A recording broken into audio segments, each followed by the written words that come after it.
Hey everybody, this is my waterfall tank, and today we're going to have a look at it while we talk about lighting. And in particular, I want to talk about the CRI rating you will see on your lighting packaging. Now, you don't always see it, but oftentimes amongst all of the other cryptic numbers you will see on the packages of lighting that tell you the lux and the lumen and the color temperature and all that, you will see a CRI number. So the easy explanation of what that is, the number represents a percentage of how accurately this light portrays what we would be seeing if we were outside in the midday sun. So the light we're using right now is a really inexpensive LED floodlight. You might put this on a fixture outside your shed or garage out in the driveway or something. And it has a CRI, or a color rendering index, of 80. So we are seeing 80% accurate to what we would be seeing if we were looking at this in midday sun. Not bad, but we can do a whole lot better than that depending on the type of lighting you use. So that's the long and short of it. Now it starts to get a little more complicated because, first of all, let's talk about why we even have a color rendering index. You'll notice you only see it on fluorescents and LEDs for the most part. You don't see it on incandescent lighting, and that is because incandescent lighting already provides you with full spectrum light. So in theory, incandescent lighting should have a CRI of 100. So there's no need to even rate it because it gives you a full natural light, just the same way the sun does. The difference is the way the different types of fixtures produce light. A fluorescent tube produces light very differently than an incandescent light, and so does an LED. And we'll get into that in just a minute. The way a fluorescent tube creates light is the white powder you see on the inside of the glass is a phosphor. And what a phosphor does is it absorbs higher energies and then it re-emits them at a lower energy. It's not reflecting them, it's not refracting them, it's actually absorbing them and then re-emitting them at a lower energy. So when you turn on your fluorescent light tube, the electrons running through those gases inside the tube get those gases excited and they start producing ultraviolet or UV radiation, which we cannot see. It's a higher energy wavelength. The phosphors, however, absorb that high energy wavelength and then re-emit that light at a lower energy wavelength that falls within the visible spectrum that we can see. So the type of phosphor you use will greatly impact the color of the glow that you get from that white powder. And you'll get anything from the warm white, or soft white as it's sometimes called, which is that nice sort of reddish glow and has a disproportionate amount of red in it, or you'll get all the way up to cool, or sometimes it's called bright white, and that has a disproportionate amount of blue in it. And it's all based on what type of phosphor they're using when they create, when they make the bulb or the tube or whatever you want to call it. So the reason we need a color rendering index is because it's a very incomplete color spectrum. If you actually look at what I will call its spectral footprint, I'm not sure what they actually call that. When you look at it, it's not a spectrograph, that's a type of machine. But when you look at the spectrum and you see the spectral curve laid out on paper in front of you, when you look at a fluorescent light, you will generally see a big spike either where the blue end of the spectrum is or the red end of the spectrum is, whether or not you're talking about a warm white or a cool white. And all throughout the rest of the spectrum, you don't see a lot of colors. There's not a lot of greens, there's not a lot of other colors in there. And in order for us to see the color of something, we have to shine that colored light on it. Now, I'm going to try not to get too complicated. There really honestly is no such thing as color. If we look at the green moss in front of us, that only appears to be green because the green wavelengths of light are reflecting off of it. It's hitting our eyeballs. Our eyeballs interpret that wavelength as green, and so on and so forth. But the only reason it's reflecting the green wavelengths is because of the properties of what the moss is made out of and how it's made. So it's basically a combination between the properties of the material we're looking at and the color of the lights that are being shined on it is what we perceive as the color of objects. So we can see the green, but how accurately are we seeing the green? Well, the accuracy is going to depend on how accurately we're shining light on it. If we're shining light that has a limited amount of green in it, you're only going to get a limited amount of green reflecting back. You can't reflect back light that you're not shining on the surfaces in the first place. So the quality of the light you're shining on your plants and your fish and everything, your fish can only look as good as the light you shine on them. Your plants are only going to be as pretty and colorful as the light you shine on it.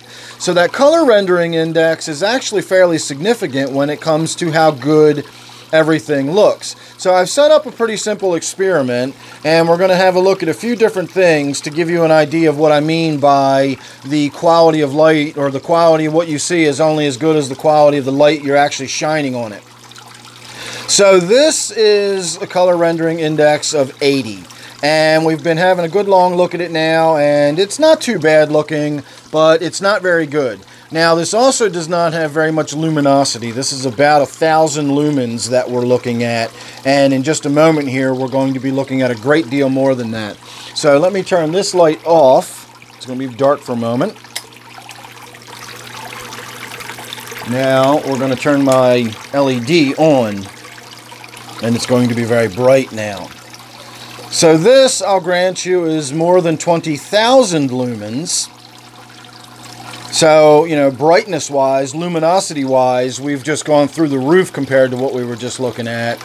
But we're now looking at a color rendering index of about 95. This is as close as I've ever seen to natural daylight coming out of an LED.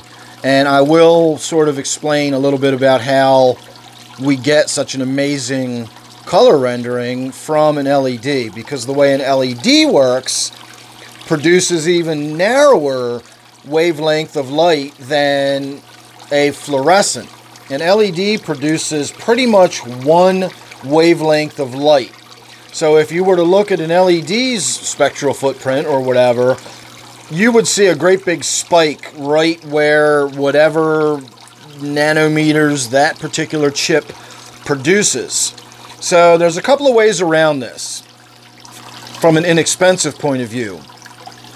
One of the ways you can do that is to create chips that are actually small clusters of very tiny chips, and you can do red, green, and blue chips and have them all lit in different intensities, and you can basically paint any color of the rainbow depending on how much blue, green, or red you add into that sort of color blend. And that's one way of producing a white light with 3 LEDs that you can then sort of make it a little softer, you can make it a little brighter, a little cooler, a little, warmer, and it's all basically still just shining red, green, and blue light. The other way you can do it is by producing a chip that creates UV light, and then you simply coat the chip in a phosphor, and it basically acts exactly the same way as a little teeny tiny miniature fluorescent light does. You're just shining UV light through a phosphor. The phosphor absorbs it and then re-emits it at another temperature.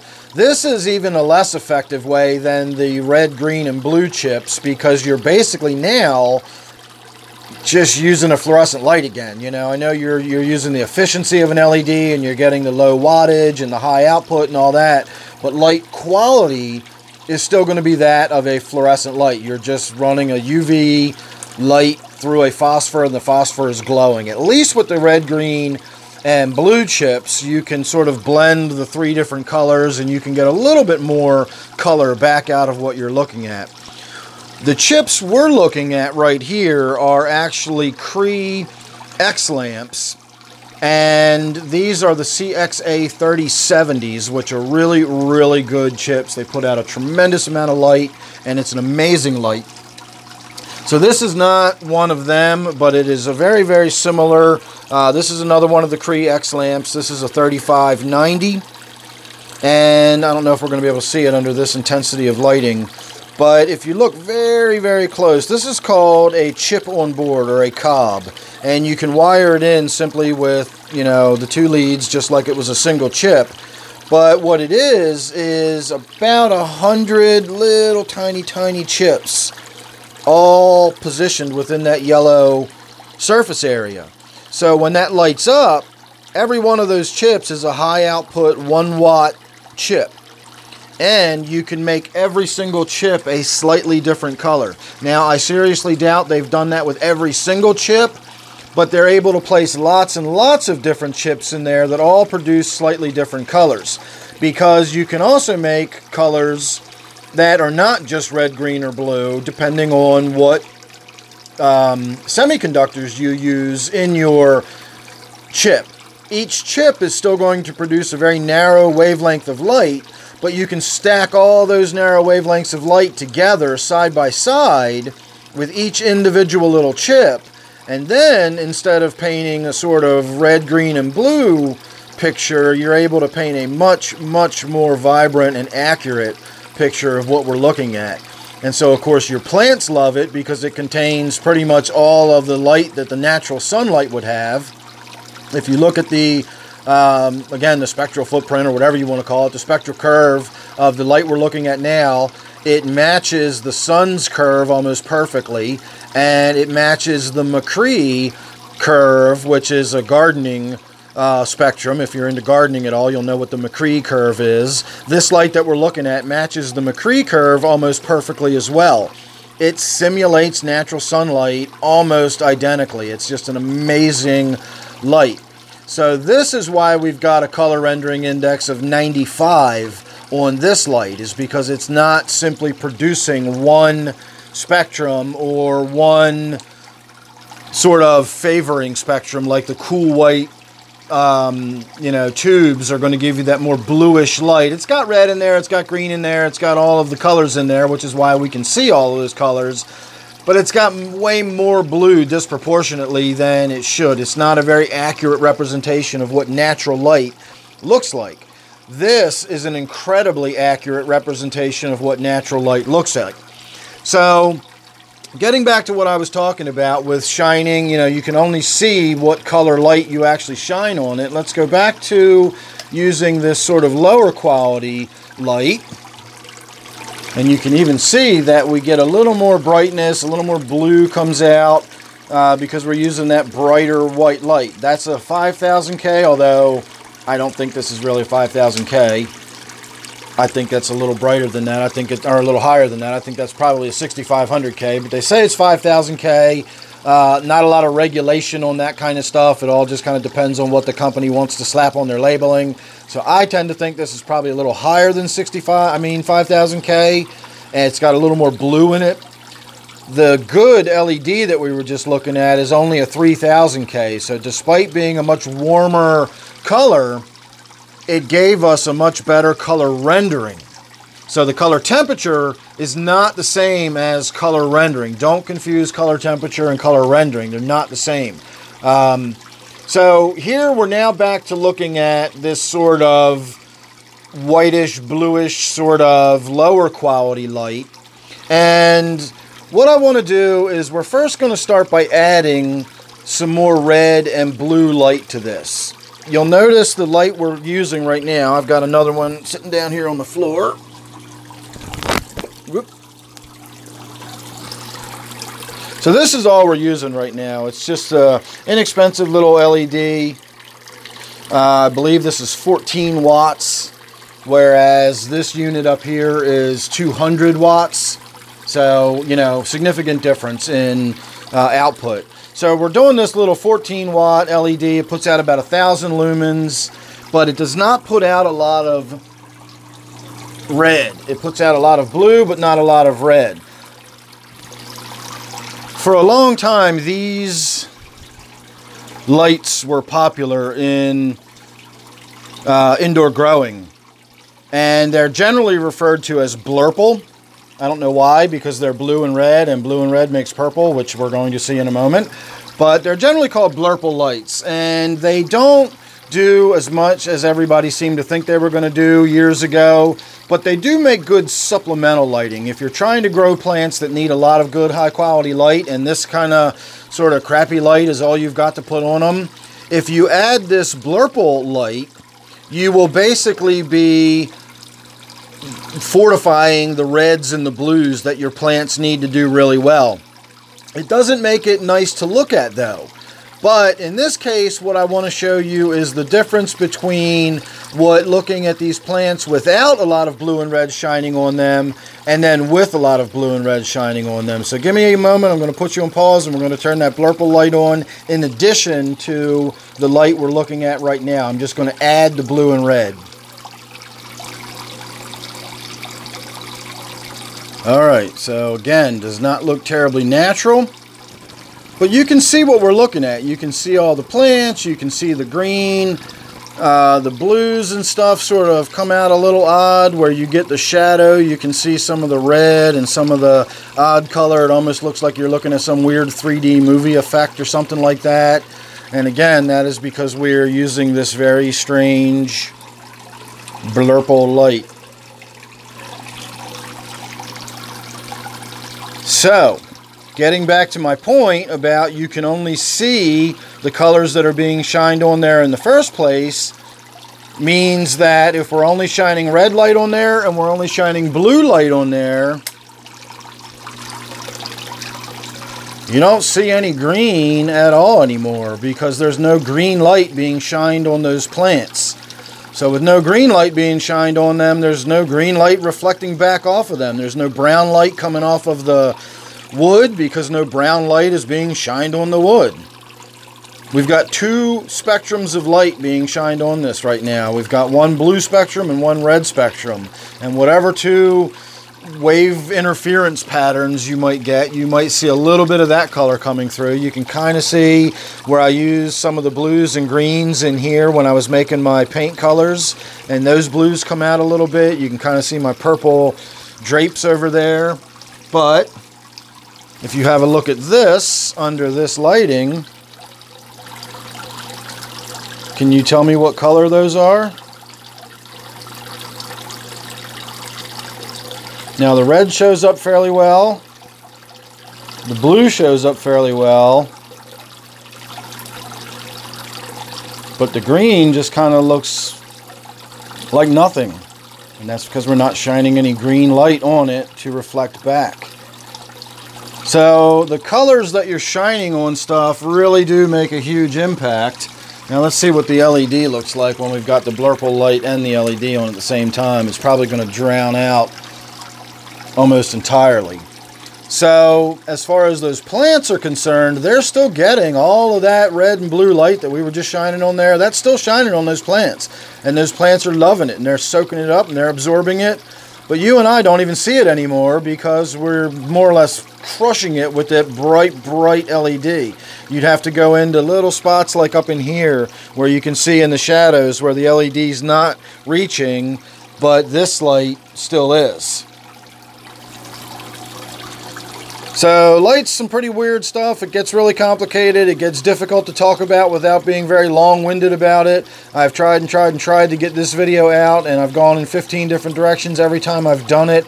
So hopefully that didn't make it more confusing than it needs to be. I started the video by just explaining very simply what the color rendering index is. That's really all you need to know, is that number is how accurate your stuff is going to look. If you put, let's see what this looks like when I turn this blurple light off. Let's see if I can turn it off without knocking it over. Yeah, see, what we're looking at barely changed at all when I turned it off. It did change, but not a lot. So if you just want to know, you know, how good is this light going to look, or what does that little CRI number mean, that's the long and short of it. It just tells you how accurate your that light is going to represent what you're seeing. And the higher the number, the higher quality the light, the better it's going to look. If you're trying to grow plants or you're using it for, you know, grow light, then the color temperature and the color rendering index are both numbers you need to consider. but they're both independent numbers of each other. One does not necessarily correlate to the other. And generally, the color rendering index is not something you're going to worry too much about, because plants don't necessarily perceive light the way you and I do. And the perfect example was that blurple light we were just looking at. The CRI on that blurple would be 0, but those plants actually do pretty well, even if it's only under just that light. It turns out that plants do need more than just red and blue. They do need the full spectrum. But they do okay. They can, you know, grow under just that blue and red light, but they look absolutely horrible. They look black to you and I. So the CRI in that case would be 0, but that doesn't mean they're bad for your plants. So if you're looking for plant lights, I would go more with the color temperature and worry more about getting an accurate color temperature than I would worry about getting that CRI. Although, honestly, I would just recommend, if you're serious about your plant lights, getting one of these little Roledro. I'm not sure, Rolealdro, I'm not sure how to pronounce it. It's sort of a generic, off-brand panel manufacturer, but they use really good, high-quality LEDs, and they use good Meanwell drivers. So the important parts of the components, you know, are really good, high-quality stuff, and then the rest of it's all fairly low budget. So for $179, I think, I've got this going on. And I think that's a pretty darn good deal when you get into looking at the grow light industry. There's a lot of stuff out there that does not produce this kind of beautiful, beautiful color rendering and amazing plant growth as these CRI X Series lamps do. They're just incredible. So there's my long ramble about lighting. Once again, we will talk more about it in the future. I can always go on and on and on about lighting. It's a fascinating subject. So I hope that was helpful. I hope I didn't complicate or confuse it even worse. Thanks again for watching. Make sure you're subscribed. Don't forget, this one is my waterfall tank. I will be doing an update on it here in the very near future, and you don't want to miss it. So thanks again, and I'll see you real soon in the next one.